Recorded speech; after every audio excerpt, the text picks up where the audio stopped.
Hello everyone, this is IGNOU BEGE 106 solved important question part 1. Already I have given the solved assignment for this year 2021 to 2022. You can see in my channel, and this is the what I explain here.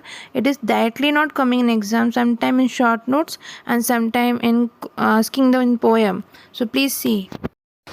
Figure of speech. Figure of speech are used in all types of writing, prose, poetry, drama. In fact, we do use figurative language in our daily conversation. So it is that you can use this figure of speech in prose or poetry or drama, कहीं भी आप use कर सकते हैं. Even हम अपने daily जो life में कन्वर्सेशन करते हैं, जैसे सिंपली बात करने के, आप देखते होंगे हर लोगों का बोलने का तरीका अलग रहता है to attract the people. So this is called figure of speech, what we are using to attract the people. Now see the definition of figure of speech. A figure of speech is a way of describing something or someone interestingly and vividly. The word or phrases may not mean exactly what they suggest, but they paint a clear picture in the mind of the reader or listener. Means जो भी हम figure of speech use करते हैं किसी भी चीज़ के लिए या किसी चीज़ के लिए, तो वो इस तरीके से अट्रैक्ट करेगा पीपल को. उसका मीनिंग वैसा ना हो जैसे हम बोल रहे हैं, पर उसके माइंड में उस चीज़ का पर्टिकुलर क्लियर देगा. जो भी हम समझा रहे हैं, जो भी हमारा ड्रामा है या जो भी आपने किया लिखा है स्टोरी है, तो वो माइंड में उसका पिक्चर बन जाना चाहिए. तो जो हम यूज़ करते हैं सब करने के लिए, उसी को फिगर ऑफ स्पीच बोलते हैं.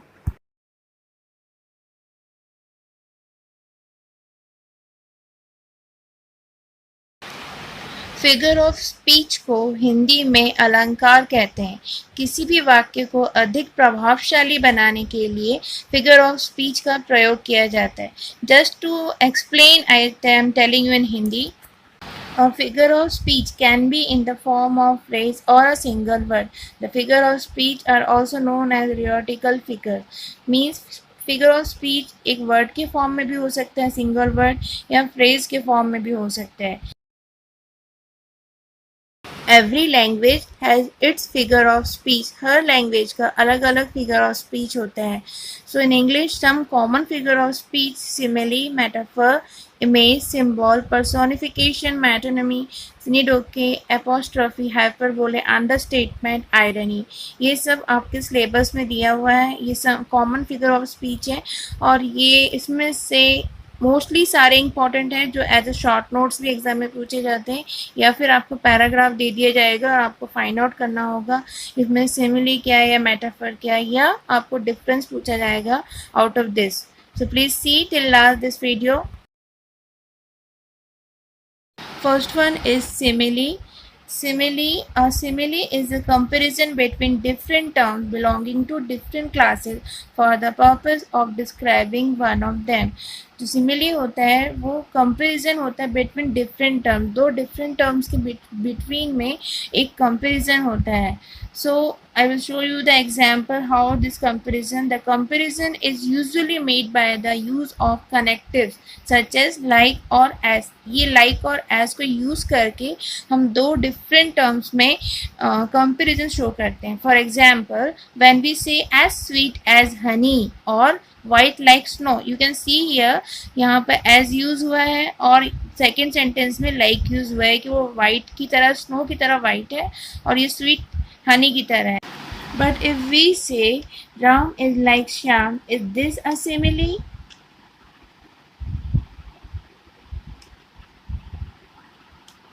No, this is not a simile because Ram and Shyam belongs to same class, that is male human being. Same हमने सिमिली में क्या होता है, डिफरेंट होता है, डिफरेंट टर्म्स को यूज़ किया जाता है, नॉट सेम टर्म्स. तो राम और श्याम ह्यूमन बींग्स हैं, दोनों सेम टर्म से बिलोंग करते हैं. This is not a simile. This example not a simile. Previous one is a simile. Second है metaphor. Metaphor is also a comparison, but there is no direct comparison as in a simile, nor any connective such as like and as used. Example, she is an angel, ये metaphor हो गया, और सी is like an angel, ये simile हो गया। Metaphor में भी comparison होता है, डायरेक्टली कंपैरिजन होता है, या ना लाइक और एस का भी यूज नहीं होता है। थर्ड है इमेज, मानसिक चित्र या कल्पना। हिंदी में an image can be defined as a writer और speaker use of word of speech to create a vivid mental picture of physical sensation. Means जो भी ड्रामा या पोएट जो भी बनाना चाहता है उसका मानसिक चित्र आपके माइंड में बन जाना चाहिए जो भी वो बोलना चाहता है। Does an image only refer to the visual, क्या सिर्फ इमेज देखने के लिए ही बनाया जाता है? No, an image can also refer to the sense of taste, smell, touch and hearing. An image is usually in the form of a simile or metaphor. Example, there is a garden in her face where roses and white lilies grow. उसका जो face है वो garden की तरह है जहाँ roses और white lilies grow होता है, पर उसका एक्चुअल मीनिंग तो वो नहीं है, पर हम एक पिक्चर शो कर रहे हैं कि वो इतनी ब्यूटीफुल है कि उसका फेस जो है वो रोजेस की तरह और वाइट लिलीज जैसे ग्रो होते हैं वैसा दिखता है। एक इमेज हम क्रिएट कर रहे हैं लिसनर के माइंड में। देन फोर्थ है आपका symbol. A symbol is something that stand for something else, और symbol is defined in the online encyclopedia Britannica as a communication element intend to simply represent or stand for a complex person, object, group और idea। Simple meaning ये है कि एक symbol जो उस चीज़ के लिए पर्टिकुलर यूज़ किया जाता है, हम स्टोरी वगैरह या ड्रामा में यूज़ करते हैं, वो पर्टिकुलर सिंबल उस चीज़ पर्टिकुलर चीज़ के लिए यूज़ होता है। Just I am giving you an example.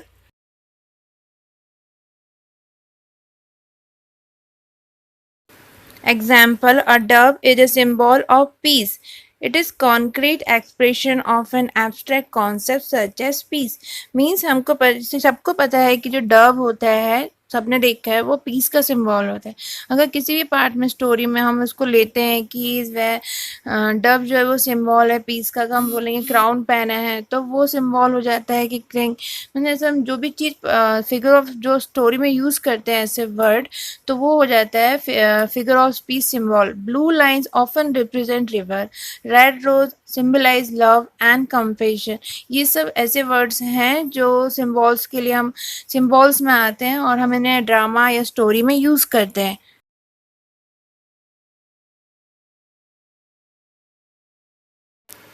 Fifth है personification.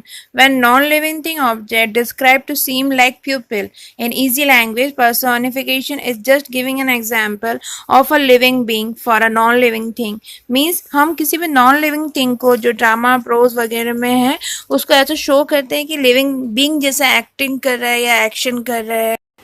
ऐसे कई वर्ड्स आते हैं प्रोज पोइट्री ड्रामा में जब हम नॉन लिविंग थिंग को कुछ एक्शन के लिए यूज़ करते हैं, ऐसे शो बनाते हैं कि वो शो करेगा कि is doing like that, just living being करते हैं। Example, the sun traced his footsteps across the sky. Means इसका मीनिंग ये हो गया कि सन जो है वो अपना फुट स्टेप जो है वो स्काई में छोड़ रहा है जब वो मूवमेंट करता है। इसका मोर पोएटिक वे ये है कि पासिंग ऑफ अ डे, जब सन रोटेट होता है तो नेचुरली हमारे दिन जाते हैं।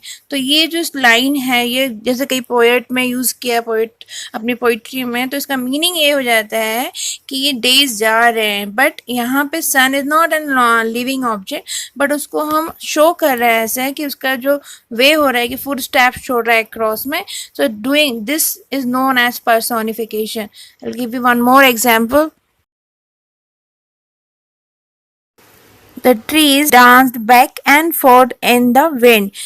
Trees is a non living thing object, but जो यहाँ पे शो कर रहा है कि ट्रीज एक लिविंग बीइंग ऑब्जेक्ट है, डांस कर रहा है। इस टाइप की लाइंस अगर आपके पैराग्राफ या पोएट जो भी आपको दिया जाता है एग्जाम में आता है जहाँ पे नॉन लिविंग थिंग ऑब्जेक्ट को दिखा रहा है कि वो मूवमेंट कर रहा है जो भी, तो वो आप उसको फाइंड आउट कर सकते हो कि ये फिगर ऑफ स्पीच है, ये पर्सोनिफिकेशन है, लाइक दैट।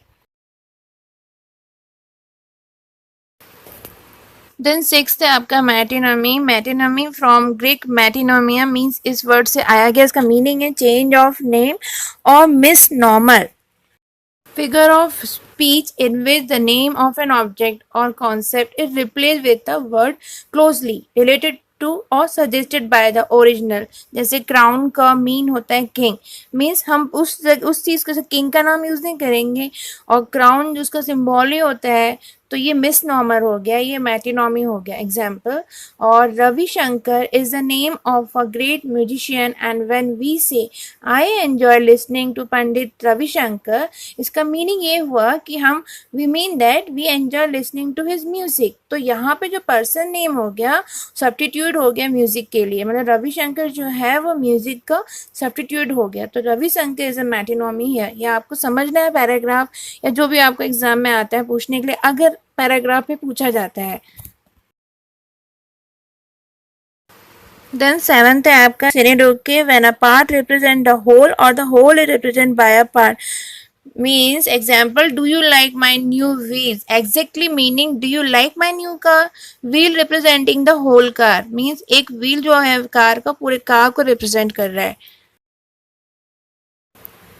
देन आपका नाइन्थ है hyperbole. Hyperbole from a Greek word meaning excess is a figure of speech that uses extreme exaggeration to make a point और show emphasis. It is the opposite of understatement. Hyperbole are not comparison like simile and metaphor but extravagant and even ridiculous overstatements means यहाँ पर आपका aggression या जब आप कुछ over act होते हैं या गुस्से थोड़ा गुस्से में आते हैं, कुछ ऐसा वर्ड यूज करते हैं उस पर्टिकुलर सेंटेंस के लिए। जैसे example, my shoes are killing, या आप शो कर रहे हैं कि my shoes hurt me very bad. So जब आप बोलने का तरीका रहेगा, the way you are telling is just showing the exaggeration. So this is called hyperbola. अगर ऐसे कोई स्टेटमेंट सेंटेंस आते हैं पैराग्राफ में या पोएट में जो भी, तो ये वाला फिगर ऑफ स्पीच होता है। नेक्स्ट है आपका अंडरस्टेटमेंट और लिटोस्कोप। This is the opposite of hyperbole. Instead of exaggeration the writer और speaker to intentionally make a situation seem less important than it is really is. Means वो जानबूझ के ऐसा शो करते हैं, वो होता तो कुछ ज्यादा है लेकिन शो करेंगे कुछ नहीं, सिंपल है, कुछ नहीं हुआ। जैसे example, my sister only broke her arm, no biggie. Means statement show करे कि कुछ नहीं हुआ है, बस उसका आर्म टूटा हुआ है। So but it is a very big thing, but यहाँ शो ऐसा कर रहा है, जो ये राइटर और स्पीकर ऐसा करते हैं अपने पैराग्राफ या पोयम या पोएट या ड्रामा जो भी आपके एग्जाम में आएगा, तो उस चीज़ को शो किया जाता है कि कोई बड़ी बात नहीं है, बस हाथ ही टूटा है, जबकि ये है बड़ी बात। तो this is opposite of hyperbole. Next है आपका irony, a figure of speech which a person is saying the opposite of what he means. The reader must be able to understand the hidden meaning. Means यहाँ पे speaker writer जानबूझ के ऐसे paragraph या जो भी पोइट्री ड्रामा हुआ उसमें ऐसे वर्ड यूज़ करते हैं कि उसका मीनिंग कुछ और रहता है, एक्चुअल मीनिंग कुछ और होता है, पर वो शो करता है अपोजिट मीनिंग, और यही उस पैराग्राफ में हिडन रहता है। आपको जब एग्जाम में ऐसे पैराग्राफ आएंगे जहाँ आपको आयरनी फाइंड करना है, तो आपको पर्टिकुलर पहले पैराग्राफ को अच्छे से रीड करना पड़ेगा, आपको समझना पड़ेगा, और उसके बाद आप फाइंड आउट कर पाएंगे। जैसे an example, Mona is a great singer who sings like a crow। Means यहाँ पर क्या बोल रहा है, बोल रहा है मोना बहुत अच्छी सिंगर है जो गाती क्रो की तरह। यू नो सबको पता है कि क्रो कैसा गाता है, तो यहाँ उसने उसे आयरनी कर दिया है कि क्रो हिडन मीनिंग है कि वो अच्छा नहीं गाती है, बट वो अपोजिट शो कर रहा है। Then है आपका next apostrophe, sometimes represented by an exclamation such as "oh." A writer or speaker using apostrophe speak directly to someone who is present or is dead or speak to an inanimate object। Means यहाँ पे ये जो हम apostrophe use करते हैं वो उन लोग के लिए यूज करते हैं जैसे स्टोरी या पैराग्राफ या ड्रामा में वो पर्टिकुलर पर्सन प्रेजेंट नहीं होगा, या उसकी डेथ स्टोरी के अकॉर्डिंग उसकी डेथ हुई होगी, या हम किसी इनएनिमेट ऑब्जेक्ट से बात कर रहे हो। जैसे एग्जाम्पल, ट्विंकल ट्विंकल जो पोएम है, ट्विंकल ट्विंकल लिटिल स्टार, वहाँ पे जो चाइल्ड है वो स्टार से बात करता है। स्टार, यहाँ पे स्टार जो हो गया एक इनएनिमेट ऑब्जेक्ट हो गया। तो ये भी आपको पैराग्राफ में फाइंड करके बताना है कि एपोस्ट्रॉफी फिगर ऑफ स्पीच है। एग्ज़ाम देने से पहले आप ये वीडियो ज़रूर देखिए। फर्स्ट है जो मार्क कैसे आपको ज़्यादा गेन करना है, और सेकंड जो है आपको एग्ज़ाम टिप्स है, और जो थर्ड भी, ये तीनों इंपॉर्टेंट वीडियो है, ज़रूर एग्ज़ाम देने से पहले देखिएगा। देन फॉर ये जो अगर आपका स्टडी मटेरियल नहीं मिलता है तो कैसे फाइंड करना है।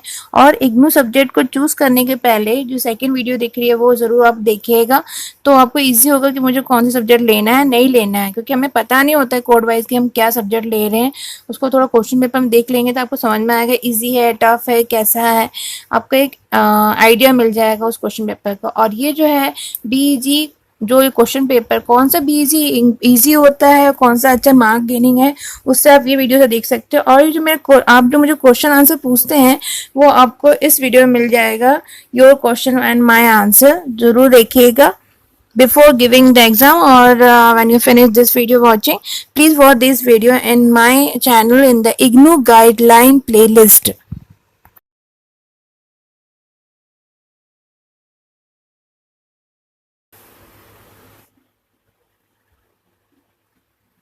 Thank you for watching and मैंने स्टूडेंट्स ने बहुत अच्छे नंबर गेनिंग किए हैं सारे पार्ट्स वॉच करके, आप भी वॉच करिए और अपने फ्रेंड्स को शेयर कीजिए and thank you again for watching.